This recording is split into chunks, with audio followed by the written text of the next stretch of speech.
Welcome to the Career Wanderlust podcast, your compass for new career horizons. Today, we are talking with Esterline Perkins. Rachel is a strategic communicator who helps brands tell their stories to build awareness and drive revenue. Now, while she has hands-on experience in a variety of industries, Rachel has a particular strength in the education, edtech, and advocacy areas, having worked with the likes of Central Michigan University, Davenport University, K-12 Insight, and she is currently the VP of Content with the National MS Society. Through all of her roles, Rachel has stayed passionate about mentoring young professionals through their career, and I am sure she's going to have great advice to share. I'm really excited to learn more. Rachel, thank you for joining us on the Career Wanderlust podcast. Thank you for having me. I'm really excited for this conversation. Me too. Could you share with us what has been some of your favorite career advice and why? Yeah. So I think one of the most important pieces of advice that I've received over the years and have given to young professionals over the years is to not worry about what other people are doing. So in college, I was a carriage driver, and carriage horses have blinders on, and it keeps them focused on what's in front of them. And early on, I heard someone say, put your blinders on, like focus on what's in front of you. And I think that's really important because you may see some people getting really cool jobs and have these really great titles. I know early in my career, I was really worried that I was falling behind. I was working at small agencies, nonprofits. I then went into higher education. And I always worried that, maybe some of my career choices would prevent me from getting into the roles that I really wanted in the future. But when you see your peers getting in these jobs and maybe their titles are inflated, maybe it's not a great environment, it may be a great brand name, but maybe it's a really toxic environment. So it's important to not think about what they're doing because you don't know what's happening behind their Zoom screen or behind closed doors if they're in office. So the most important thing you can do throughout your career is focus on your skills, your experience, and your relationships. And I really strongly believe that what prepared me for the role I hold right now is working at those organizations that were a lot smaller and required a lot of creativity because we didn't have a lot of resources, because it made me scrappy, made me creative, and I didn't have the support of big agencies or big teams to do the work. And so I learned how to do a lot of different things. And right now I oversee paid media, social media, and content on my team. And I've done work in all of those things. And I didn't specialize in just one thing. And so I have this ability to go work with the PR team or the brand team or the web design team because I've done all of those things in smaller roles. So what ended up being what I thought might be my biggest weakness has become my biggest career strength. I love this so much. It is such wise advice, not only for your career, but in life in general, to keep your focus on yourself, what it is you're doing, what it is you want, and not pay any attention to the other people around, because it is a fact. I mean, the more you compare yourself to others, the more unhappy you're going to be. And you do not know what is going on in anyone else's life or in anyone else's career. And it's none of your business. It doesn't really matter because it only matters what's in your career and what it is that you want. And are you going after that? And are you making yourself happy? So thank you for this advice. Really, really wise. Yeah. And I can tell, I think would resonate with people, to be honest with you, because I'm sure a lot of people have felt that way. And I love that you share how it has come full circle for you, and that what you once thought was your weakness is actually your greatest strength. And I think that's another theme in life, isn't it? For sure. Yeah. So tell me a story then. What's something that was impactful, an impactful lesson or event that happened in your career that other people could benefit from hearing about? What did you learn? Yeah. So throughout my career, I've had a lot of different roles. And the biggest thing that I've seen as a pattern is it's really just important to be authentically yourself in a role. And I know that's really easy to say, but I have turned down a lot of second interviews with roles. I've turned down job offers because I knew that I probably couldn't be myself in those roles, or that I just was going to be unhappy, that I was going to be bored. I'm very easily bored. I like to do a lot of things. And so a really great example was I was interviewing during the early days of the pandemic. And I received a job offer from an organization that on paper looked absolutely perfect. So it was a job offer for director of communications at a college access nonprofit. So I have worked in higher education for 5+ years. I have a master's in higher education administration and went through 2 rounds of interviews, talked one on one with the person who ran the organization, and they made me an offer. And when they called and they said, "Are you still interested in this job?" I said, "You know what? I'm not. I'm going to withdraw my application." And they were floored. They couldn't believe that I was going to turn it down because on paper I seemed like a great fit. But I had this gut feeling that it wasn't going to be the right organization for me. I wasn't going to have some of the growth opportunities I was looking for. It wasn't going to level up the skills in the way I was looking for. And it was really scary to turn that job down because I did really want to leave the job that I was in, which was an agency job. I had been running campaigns, working 70-hour weeks. I was ready to leave that organization just because it was really intense. And I said no. And it was scary. But then probably a couple weeks later was when I got my next job offer. And so I think it's just really important to know yourself. So if you have ever taken one of the type of personality working tests, so predictive index, for example, or DISC, I've had both of those tests. I've taken Strengths Finder, and all of those give you little bits of insight about what makes you tick and what you need in a job. So on the predictive index, I'm a venture, and this means I'm really goal oriented. My Strengths Finder also has high achiever on Mhm. it. And so I'm a self starter. I get things done, really high sense of urgency. And organizations love all of these things when I'm interviewing. They think that it's great to have a person who really wants to take charge. But I also have found that sometimes that means I'm not a fit for that organization because I don't like really close supervision. I don't do well with micromanagement. I'm really direct, which can make some people uncomfortable. I've asked a lot of really direct questions in interviews to gauge whether or not they're comfortable with someone who asks I questions like love that. that. Yes. And so I think that it's important to know what you need in a job. I Mm. know, reflecting on my last role where I was there for 2 years, I tried really hard to force the job to fit. It never did, and it was hard to accept at a time where I thought, I'm it's not that I'm bad at this job, but I don't like this job, and what is it about this job? And I had to do a lot of reflection to figure out exactly what I wanted in a role and what I valued in an organization. And I actually have a list of values that I bring up on screen Fantastic. during my interviews. And what's funny is sometimes they'll ask me, like, "What are your values?" And I'll say, I actually have a document in front of me that I has love this. my personal values and what I look for in a supervisor and what I look for in an organization. And, one, it gives me great talking points, but two, I cannot hide from my values when I'm interviewing for a job because it is front and center right in front of me on screen. So wise. I love this so much.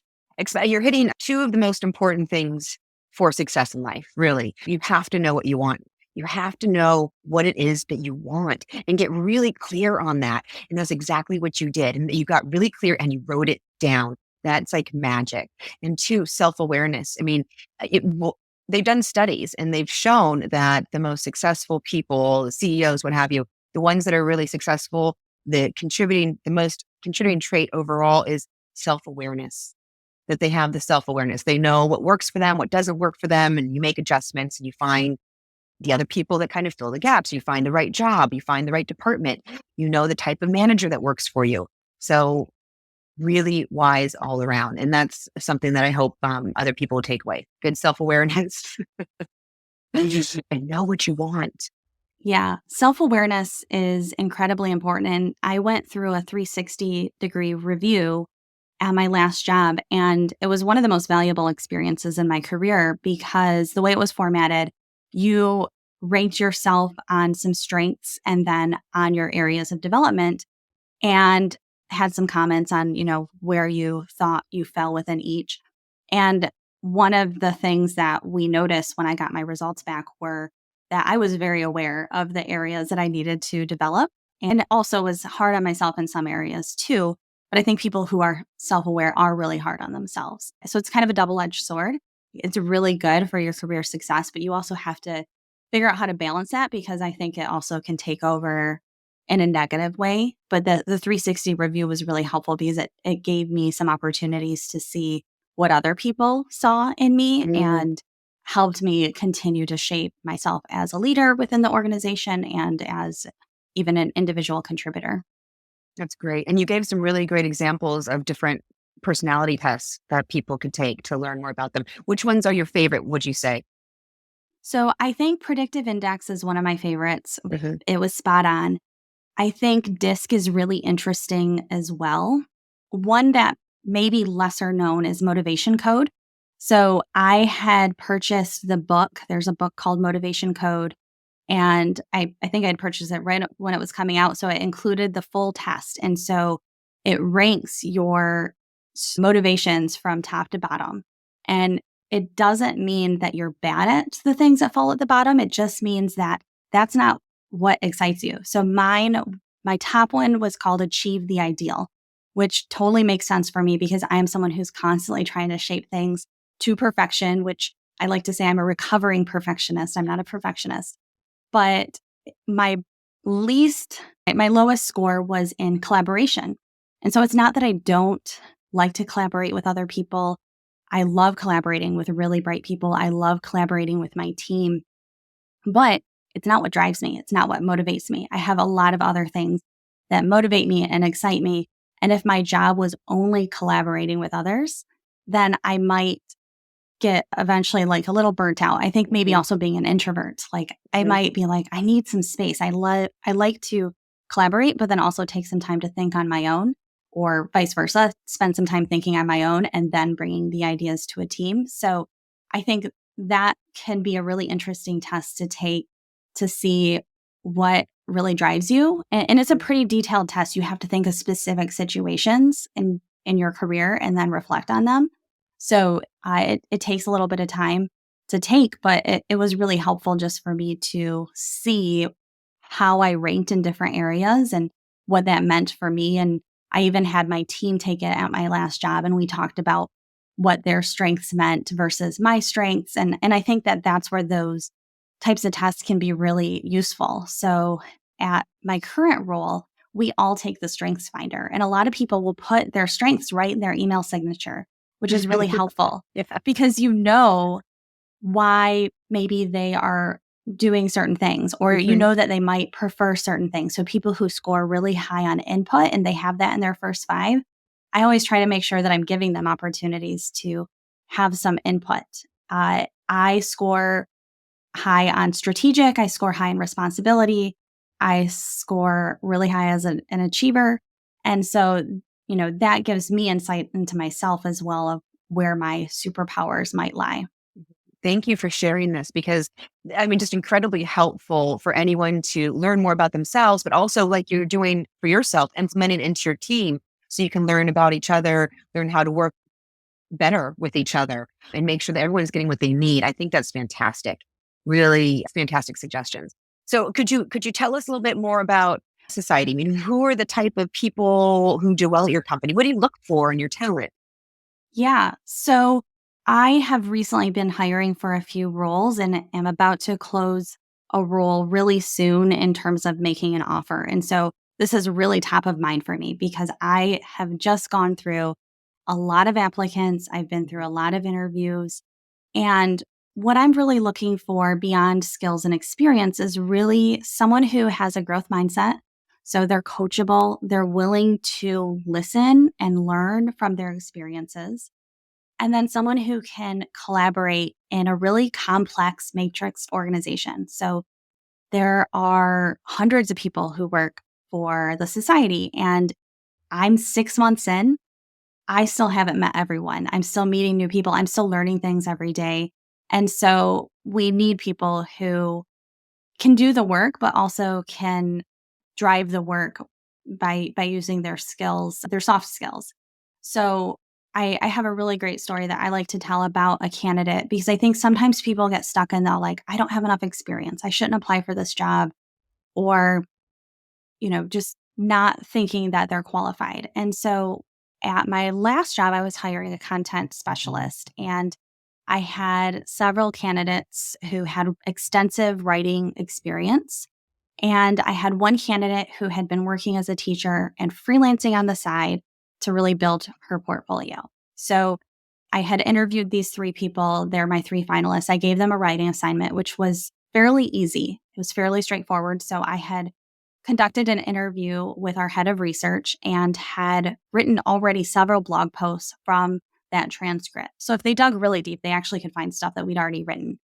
And they just had to take this transcript and write a blog post. And there's a lot of different angles that they could have written from. I was just really curious how they pulled information from a transcript. And two writers submitted content. That was good. It was fine. I didn't have any concerns. I think they could have done the job just fine. The third writer went just really above and beyond. I could tell that she had read our blog. She wrote her headline in the way we write headlines. She had subheaders. She had a call to action, exactly how we did our call to action. She even took a step further and she designed a blog header that matched our blog headers. And so she really showed how much she did her research and how she was really just excited about the work. And while the other people had more experience, I was really interested in hiring her because I could tell she was going to work harder than anyone else. Mhm. She was going to be more curious than anyone else. She was going to have that growth mindset. And she was definitely, I would say, my best hire during my time there because I watched her grow exponentially. And I think that it's important to think that, yeah, you might be 100% qualified for the job, and you might not get it because there's someone who's 75%, but they have that thing that I can't teach you. I can teach you how to write. I can coach you on writing. I can't tell you how to be more curious sometimes or to be more motivated or enthusiastic about the work. So you can really find creative ways to stand out when you're interviewing for a job. And it doesn't have to be your experience because time and time again, I have hired people who have less experience because they just want it more. And they're proving to me that they can, one, do the job, but two, they're going to grow a lot within the organization. So I think that that's really important to think about. And when I'm interviewing people, I also am interviewing to get some insight into how they think. So, for example, critical thinking. That's a really tough one to measure in an interview. It's hard to measure. And so I like to ask questions that help me see how a person problem solves and thinks. So I'll ask, walk me through your process of developing a social media strategy. And one, I'm looking for, do you have a process? Have you done this before? Yeah. But also, like, is it systematic? Is it organized? Are you an organized thinker? Are you thinking critically about things like, well, I'm going to pull in key stakeholders. I'm going to ask about what our goals are. If somebody jumps straight to the tactics, then I know their strategic thinking might not be there yet. I also really love giving scenario questions. So I hate interview assignments because I have a full-time job. I don't want to do additional work just for fun. And I have time and time again done interview assignments and then, not made it through to the role and then find out, they hired their friend. And so I have started doing this thing where I will send the candidates a scenario question before and I'll say, here's the scenario. Here's what I want you to think about. I don't want you to put together this plan, but I am going to ask you to share what your approach would be in developing a plan to address this problem or this event, etc.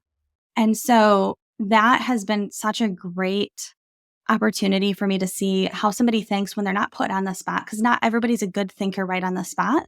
Some people like to think about things and mull them over. And I do too. Like, I like to spend some time thinking before I share my thoughts. And so that has been really useful in figuring out if someone can think critically, both on the spot when I'm asking those questions, but also when I give them some time to think ahead. I also need people who Right. have emotional intelligence and can manage conflict because conflict happens in the workplace, especially the higher up you go. And so I don't want to say, how do you manage conflict? Because everybody's going to say, well, I talk to people about it and we solve the problem together because it's a lot harder than that. And so I like to ask, tell me about a time when you had to have a difficult conversation, or tell me about a time you had to give one of your staff members some really tough feedback and tell them that they missed the mark. How did you solve that problem? Um, Sometimes I might ask about how they've managed up in terms of those problems or managing down, but it gives you a lot of insight in how someone actually solves a problem and if they have experience doing that. Because some people can't think of how or can't think of specific situations. And so they will just tell you the general of how. And that also indicates to me that maybe that person wasn't a good listener. Like I asked a specific question and you answered a different one. So that's something I really look at. And then I also love to see how gritty people are. So if you ask them, tell me about a time that you failed at something. What did you learn from that? That is really insightful. It shows, can they take risks, or do they have self awareness to know that they missed the mark? And do they get back up? And I think those are all things that I'm looking for, because probably 85% of the applicants can do the job. And not all of them can do the job that I need them to do within my organization. So that's just some insight into my brain, especially coming off of having 209 applications in 4 days for a role on my team, where I had to narrow that down to just 10 people to interview. This was fantastic. And anyone who is currently interviewing should go back and listen to it again, because you hit so many marks of the prep that I'll give. I'll give people preps, and all of the things that you're listing there are things that I'll talk to people about in a prep, right? But most people don't get that from a recruiter. And understanding what the hiring manager is looking for is vital to being able to land the job. And all of those things, the right mindset, doing the research, being enthusiastic, knowing what you want, all of these things are amazing. So I'm just going to say, go back and listen to it again if you're interviewing, because that was chock full of good stuff. So before you go, I want to ask you one final question. I'm going to throw a little something different. You mentioned superpower there, and I'm curious, can you tell me, what is your personal superpower? Yeah. So I'm really tenacious. I do not give up. And I have had other people tell me that when someone tries to tell me I can't do something, that just makes me more determined. So I have a professor at CMU, Jim Wojcik, who I've known since 2008. I go back to his classes every semester to speak. I have a presentation called Welcome to the Real World. Sorry, there isn't a syllabus, where I talk about what it's like to work in the real world. And that's something that he's told me. He's like, I've watched people tell you that you can't do something and you just get way more determined. Some people have said, on the other side, that maybe it's I'm aggressive, but or bossy. That, as a woman, you get told that Tenacious. sometimes. Yeah. Yeah, but I would call it tenacity. Yeah. I am someone who I will get something done no matter what. In my last role, I was leading the launch of our new website. We launched the website redesign process in May, and I told them that we would have the website launched by October. And my boss said, I don't think you're going to be able to make that happen. I was like, okay. And at the end, he was like, I didn't think that you were going to be able to make this happen, but you did. And it's like, it was a lot of hard work, but I set a deadline and I was going to make that deadline no matter what. And so that's just my secret superpower is it doesn't matter if I don't have the skill or the experience or the time or the energy, I will make things happen. Fantastic. You can't make anything happen without tenacity. So, Yeah. so it's a great superpower to have. And, that's what I love about the question, because you know what, these personal superpowers, these are things we can also learn, even if we don't have them already. And you can learn to be more tenacious. You can learn to keep going like that. So thank you for sharing. I love it all. And Rachel, this has been fantastic. You've just had so many great insights. Thank you for joining us on the Career Wanderlust podcast. Thank you for joining us on the Career Wanderlust podcast. If you find value in learning from others, give us a like and subscribe. If you're looking to grow your communications, marketing, public relations, or sales and biz dev team with the best talent and quickly, check us out at paradigmstaffing.com and submit a request. We are wishing you a most successful and fulfilling career. Until next time.